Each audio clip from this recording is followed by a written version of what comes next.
Hey, what's up guys? Welcome to another video. Just before we get started, we just want to mention that we recently reached 1K subscribers, and that's all thanks to you. So a huge shout out to all of you for helping us make it to this point. Especially those of you that have supported us from the start and have been commenting and liking to boost our channel to this day. So a big thank you to you guys. So let's get started with the video. So in this video, we're going to be talking about the My Food Bag IPO. I'm sure everyone knows what My Food Bag does, but for those of you that don't, each week, My Food Bag delivers thousands of bags of fresh, tasty and locally sourced ingredients, along with easy to follow recipes direct to families across New Zealand so that they can create nutritional meals in their homes. So the usual way that IPOs work is that they have an offer document. So this is My Food Bag's offer document. In this document, it provides all the necessary information that you need to know in order to decide whether you want to take part in this IPO or not. So let's jump straight into what they're offering. My Food Bag is offering 29 million new shares and 155 million existing shares, with each share being priced at $1.85, meaning they are looking to raise around $55 million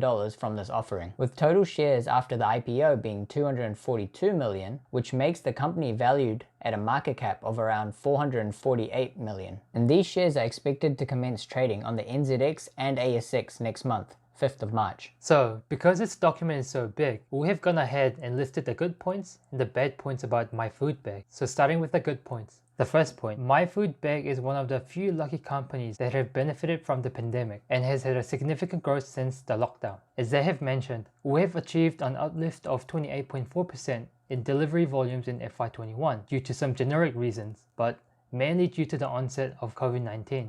As a result, they are forecasting their $153 million in FY 2020 revenue to grow to $189 million in FY 21. Moving to the next point, the document highlights that the industry of online shopping, including the meal kit and ready-made meal delivery services, were forecasted to grow at a compound annual growth rate of 4.7% between 2020 and 2024. However, the impact of COVID-19 has increased the consumer preference and propensity to buy online. In New Zealand, the first 10 months of 2020 have seen online shopping spend grow by over 25%. So this means COVID has accelerated the way consumers in New Zealand shop online, which implies that online food industry should grow in parallel as well. In reference to the last point about the growing industry, My Food Bag seems to be in a good position to grow, as they have mentioned in this document that we are the only large-scale New Zealand meal kit delivery business with chilled assembly centers in both North and South Island, providing logistical efficiencies and greater delivery certainty. At all centers, physical capacity exceeds the current and forecasted output, essentially meaning that they have the capacity to meet higher levels of demand if they need, at not much additional cost. Moving to the fourth good point, My Food Bag is one of the largest meal kit providers in New Zealand and has a database of 300,000 people, which can help in targeted marketing and insights. As they've mentioned here, our significant database consisting of 300,000 customers provides us with rich data insights to personalize our marketing, product range, and recipe mix in order to keep customers engaged. This promotes customer loyalty and purchase frequency, driving high recurring revenue. Further, these insights enable us to successfully reactivate customers. This essentially meaning that they can use their current data to maximize sales. So the last good point we want to mention is the comparison with Marley Spoon.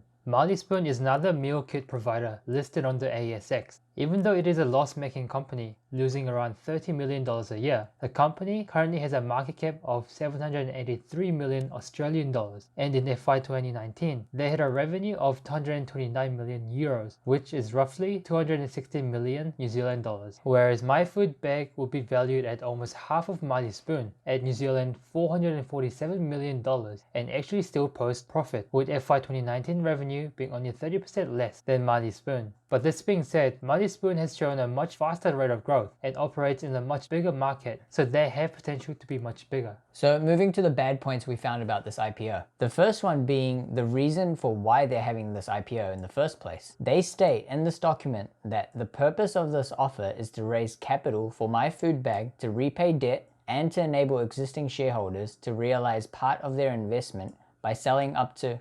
155.3 million shares. Now, repaying the debt is not what we have an issue with. The biggest red flag we see in this part is where it mentions existing shareholders to realize part of their investment by selling up to 155.3 million shares. This is an instant red flag because it seems like the current investors are just looking to jump ship. If you think about it, If their investors really believed in the company itself to grow much bigger, why would the biggest investor be selling 77% of their shares, reducing their ownership from 66% to 15%? On top of that, if you do the math, it seems as the founders are even reducing their ownership in the company. And the sheer fact that they're holding an IPO for shareholder gains is bad news. An IPO's money should be used for growth, not to cash out your equity. To further add to this point, the document states that the extra money from the new shares will be fully used in repaying the debt and funding this IPO, meaning no money will be left over for growth, which altogether just seems like a big exit scam.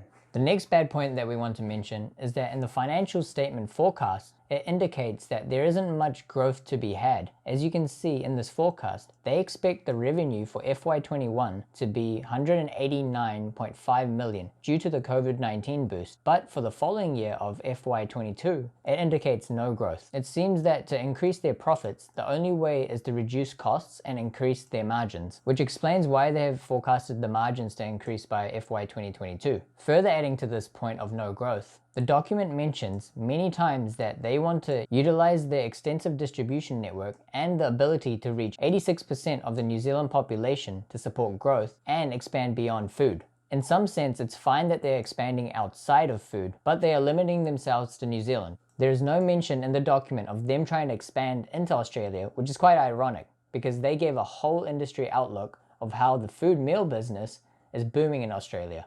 To further provide evidence that the food meal business is hard to grow, their retained customers over the last few years have not seen much growth at all. So essentially there's a lot of red flags here.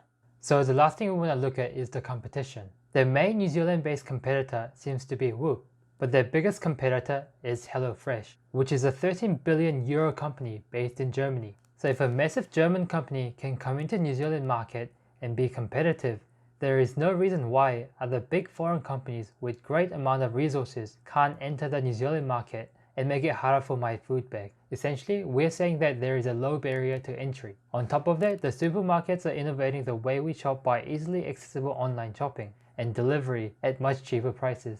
So, what are our final thoughts on this IPO?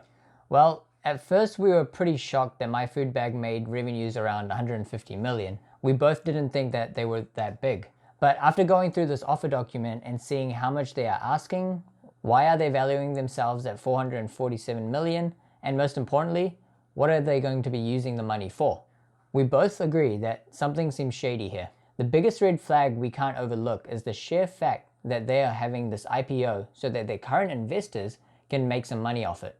It would have been okay if they were reducing their equity just by a small amount, but reducing these levels of ownership really makes us question their belief in the company going forward. Not to mention that there's no signs of growth potential we saw from the evidence that was provided to us. Plus, on top of that, there's too much competition, no strategy in terms of expansion, and the valuation itself is too high for us. So that was our take on the My Food Bag IPO. Let us know your thoughts on the IPO and whether you're going to participate or not. But as always, make sure to smash that like button and subscribe button if you haven't so already. We'll catch you next time.